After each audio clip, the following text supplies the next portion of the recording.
करे डरामा पर कर दिल को होद गे जोन के फ्रॉड चल रहा है कि करहो नहीं कहियो शिव जी के याद गे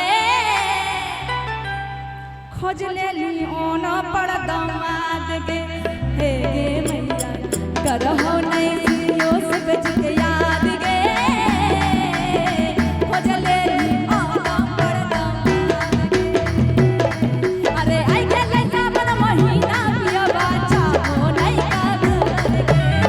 का चाचा चाची सब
आप लोग भी रोइए ना मेरे साथ।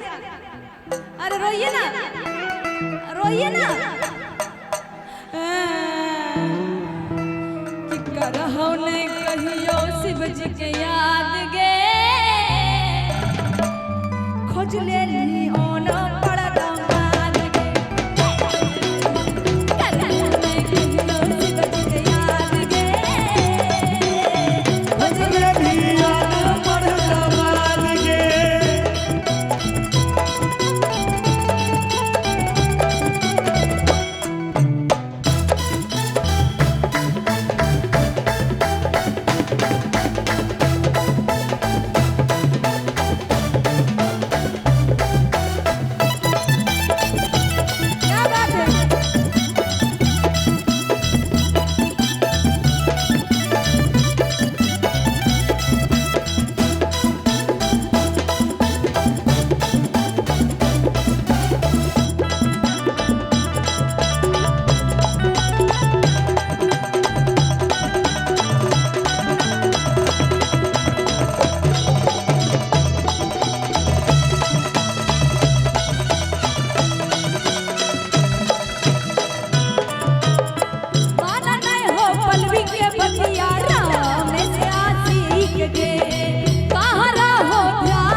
वाइफ हस्बैंड में झगड़ा किस किस में होता है? थोड़ा होता है कि ज्यादा? थोड़ा थोड़ा, तब ठीक है। इधर वाला बताइए, थोड़ा होता है कि ज्यादा? ज्यादा। पूरा। जितना कौन है? भरपूर होता है। हम तो हमेशा से यही सुने कि एक नारी बड़ी सब पर भारी।